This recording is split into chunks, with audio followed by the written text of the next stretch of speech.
thank you very much. It's, I'm really grateful to be here. Thank you for the opportunity to be with you all. I'm grateful to be here in this beautiful place with all of you. And I'm grateful to have the chance to just share a little bit about the story of Warm Welcome, where it came from, what it is today, and where it all might be going. So Warm Welcome came from a place of crisis.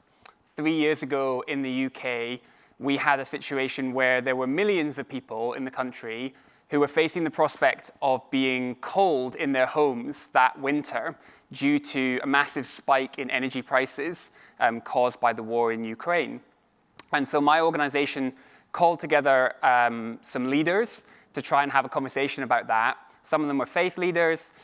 Some of them were political leaders. We had the former Prime Minister, Gordon Brown, there, and he's a numbers guy. So he was talking about the numbers of what this was going to mean for low-income households. And you could see, I still remember people's face in the room, that he basically scared the pants off of everybody with what was going to happen. And some of the responses were fascinating. We had someone from the Salvation Army in the UK, and they said, well, look, listen, we've got 650 centres all across the UK. They're all going to be warm. They're all going to be welcoming. They're all free for people to come into. How do we let people know that they're there, that there is someone somewhere for them in their community? But we also had some other people who said, well, we've got lots of spaces. We have the Church of England. We've got thousands of buildings, but none of them are very warm. They're all built in the 1600s, 1700s, and they are famously hard to keep warm. And our energy bills are going through the roof as well. So how do we help our people in communities to create genuine places of warmth and welcome? And I remember coming out of that meeting and really feeling tangibly this sense of something must be done here. Someone needs to do something. I'm sure lots of you have felt that before, but probably most of you have also then done what I did and kind of looked around and thought, okay, who's going to do this thing that clearly needs to be done? And gradually dawning on me that actually nobody else was going to do it, and that if something was going to happen, we were going to have to do something. And since my kids, got through the stage of not really sleeping through the night, there's very little in the world that can stop me from having a good night's sleep. I'm famous for it, napping anywhere. But actually, I was really struggling to sleep, because this thing was keeping me awake, that we needed to do something about warm spaces. And so my colleague had once given me a very valuable piece of life advice, which I now offer to you, which is that if you ever think that you might have a decent idea, buy the URL for that thing, because you just never know when you might need it. So I purchased the URL for warmwelcome.uk, our website, at 2 a.m. one morning in my living room, and we went from there. And we were based on the things that we'd heard in that meeting, right? So it was, how do we help people find spaces that are already there? But also, how do we help people that might be looking to create a space of welcome? And so that's what we set out to do.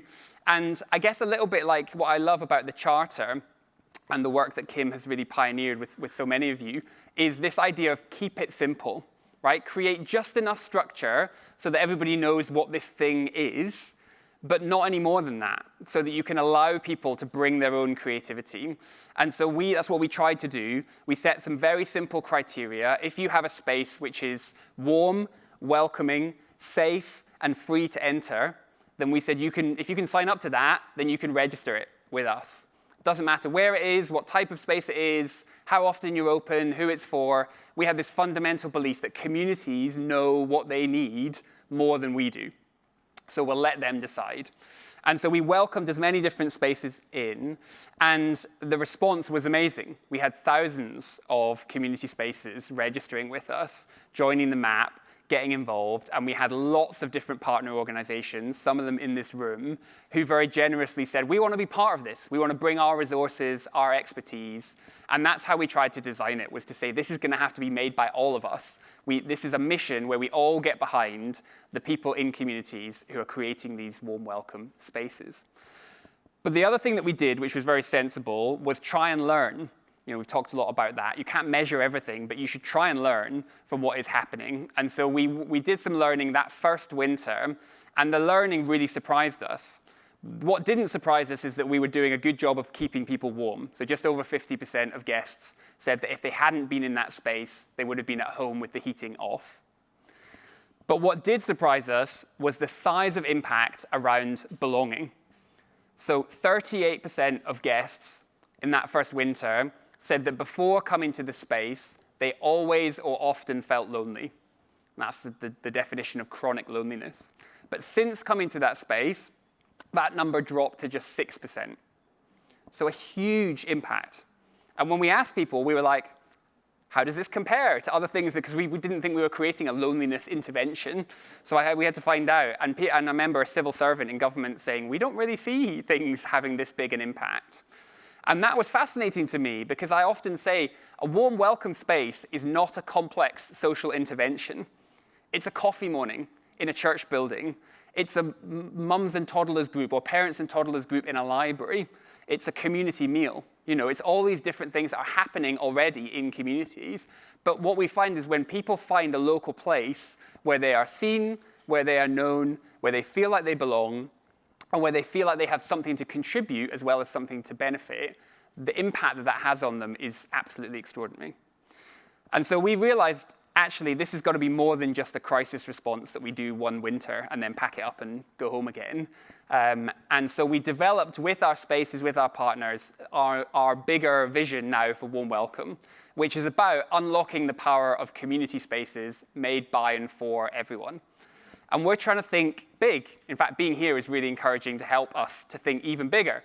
But our thought at that point was, what would it look like for every single person in our country to have really great access to local, inclusive, sustainable, thriving community spaces? That is our goal. And one of the great things about that goal is you can actually measure it. So we had a look to see, and we found that just at that point, just over 60% of the UK population were living within a 30-minute walk of a registered warm welcome space. And that was last year. And then over this last winter, the numbers grew again. We're now, as of today, just over 5,500 community spaces registered with us. And that is nearly 70% of the UK population. So what we have this, hopefully quite a nice mixture of, is a kind of big, broad goal, which is about belonging, and everyone having access to belonging locally, but also a target, a number. Some people love that, right? To be aiming for, and something where we can measure tangibly the progress that we are making over time. And so that's what we now do. We have this broader vision, 5,500 spaces. We have various different aspects of the campaign. We have awards program to try and celebrate some of the really amazing practice that we see in different spaces. We have what we call our champions program, where we work with a smaller number of spaces more intensively, and we bring them together, and we test things out on them, and we learn from them, and then we share it with the wider network. We have something called Warm Welcome Week in January, because there's a day, I don't know if you have this in Canada, there's a thing in the UK called Blue Monday, which is supposed to be the most, darkest, depressing day of the year.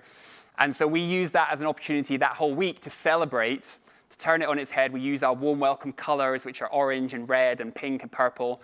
And we celebrate the power of community spaces to get everybody through the darkest time of the year.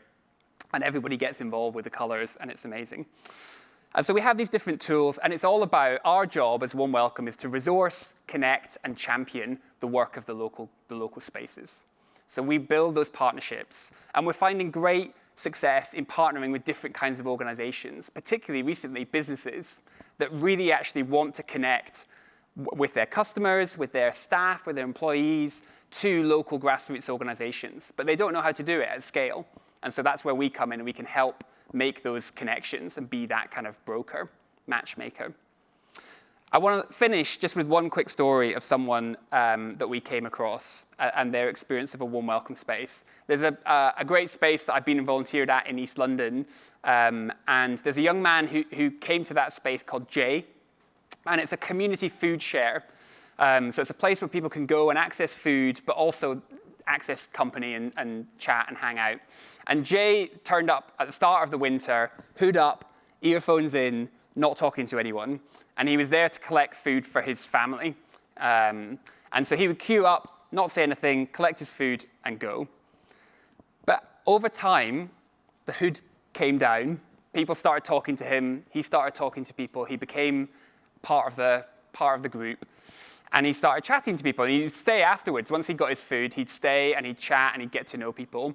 And after another couple of months, the person running the space said, look, Jay, we could really do with a bit of help. Do you think you could kind of help man one of these stalls and start giving out the food? And Jay said, yeah, OK, I think I can do that. So suddenly he's on the team. And again, that's what I love about warm welcome spaces. The gap between being a guest and being a host is so small. So Jay's on the team. And then suddenly he's managing the relationship between the charity that brings the food and this space. So he's organizing the logistics, he's getting the food, he's helping distribute it to the different stalls. And before long, he finds himself getting a job off the back of this experience with a food company. Surprise, surprise. But what's lovely is that in part of that process, he negotiated with his new employer. He said, yeah, sure, I'll come and work for you. That's fine, but I'm not working on Wednesday mornings. And they said, why are you not able to work on Wednesday mornings? And he said, because I'm volunteering at the community food share. And so that's where he is. If you go on a Wednesday morning to East London, you'll see him there giving back to that community, which has given him so much. And there's a phrase about warm welcome, which I think that story really exemplifies, which was coined by Gordon Brown, former Prime Minister. And he called warm welcome a chain of hope. And that's the hope that you see for people like Jay of connecting in with those spaces and the transformation that it can lead to. And what I love is that it's a chain of hope that just keeps on growing, keeps adding more links every time a space joins us. So yesterday, we were just under 5,500 registered spaces. When I checked again this morning, you can imagine I checked this number quite a lot. It was up to like 5,530. So that's like another 30 spaces just in 24 hours, another 30 links in the chain, different communities, different kinds of spaces that are joining and getting involved. Every new partner organization that we meet and that we make is another link in that chain.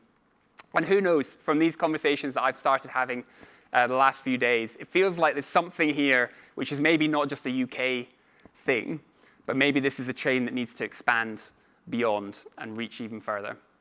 Thank you.